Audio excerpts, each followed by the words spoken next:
Because if you're like me, which I know I am, but if you're like me, when you're suffering, your question is, why would God let this happen to me? And then the next question is, if God is all-powerful and truly loving, and he, with a snap of his finger, could fix this for me right now, why doesn't he help? If you're asking that question for anything, I've got a great text for you. I'm going to give you a different perspective on suffering. I'll tell you up front, not all of you are going to like this. I'm just going to tell you that. But it's true. And if you allow the Spirit to emblazon it in your heart, you can have a completely different perspective of suffering from this day forward. It's an identity lesson. I can't wait to teach it to you. 2 Corinthians chapter 4, starting in verse 7. But we have this treasure in jars of clay, to show that this all-surpassing power is from God and not from us. Okay, stop for a second. We have two characters in our passage today. It's a word picture. It's a beautiful analogy. But there are two people, if you will, in the passage. There is this treasure, that's one person, and then the other person or persons is jars of clay. Jars of Clay is not a Christian band. It's a beautiful picture from this text from which the Christian band got their name. So the first character in our story is this treasure. Who is this treasure? What is this treasure? If you go back a couple verses, Paul tells us who the treasure is. Look at verse 5. For we do not preach ourselves, but Jesus Christ as Lord, and ourselves as your servants for Jesus' sake. So there's two characters there too. There's ourselves and there's Jesus. Jesus is the treasure. Ourselves, us, you, me, we are the jars of clay.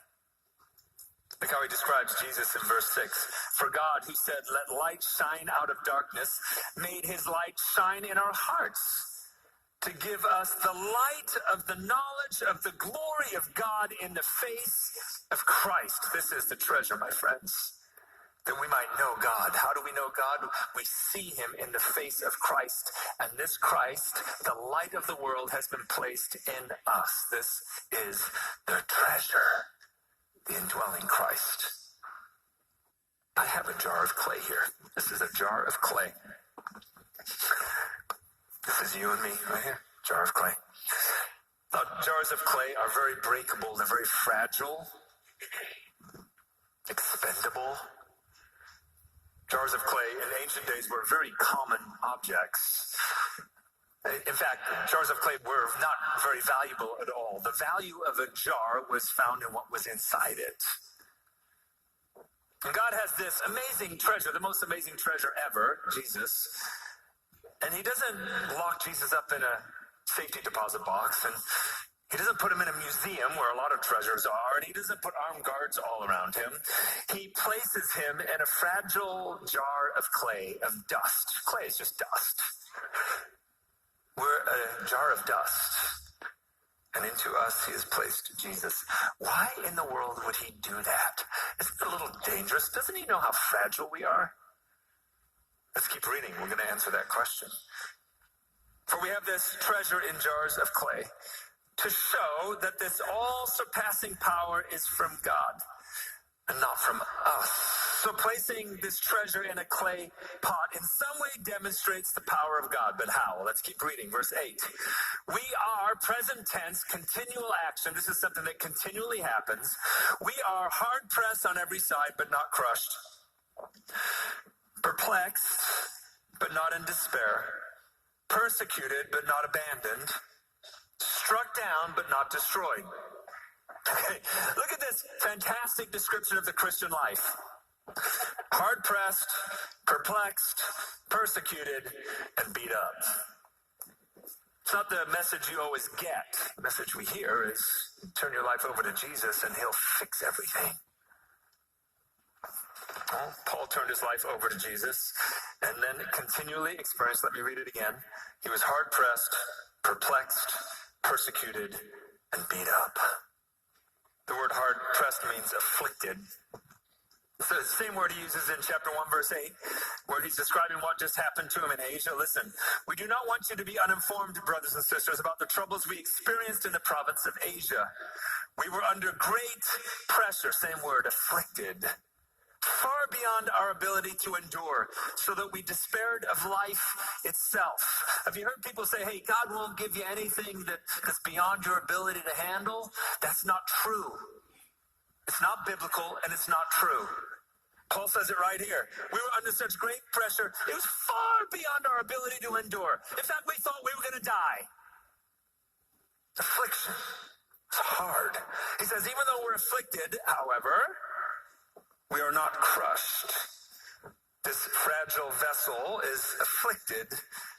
It's cracked, if you will, but not crushed. He says we're perplexed.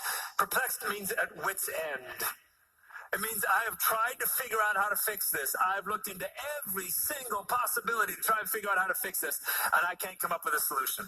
Nothing I try is working. I am at my wits, and I'm desperate, but I'm not driven to despair. I'm stressed, but I'm not stressed out, if you will. I'm persecuted. This word persecuted means hunted down like an animal. You ever seen a little fox in those movies running from all those dogs? That's the imagery here. Like they're after me. I'm being persecuted. They're chasing me. Persecuted, but I'm not discarded. I'm not abandoned. God hasn't abandoned me in my persecution. I'm struck down. That word means literally beaten up, physically beaten up. But I'm not overcome. I'm knocked down, but I am not knocked out. Friends, we are fragile vessels. We are under pressure. Stress fractures appear. Cracks appear in our jars of clay. And once again, we have to ask the question, why would God put something so precious as the treasure of Jesus in something so fragile, so crackable? You, my friend, are a cracked pot. That's what you are. That's what I am. This is you. This is me. It's cracked. It's wounded. It's broken.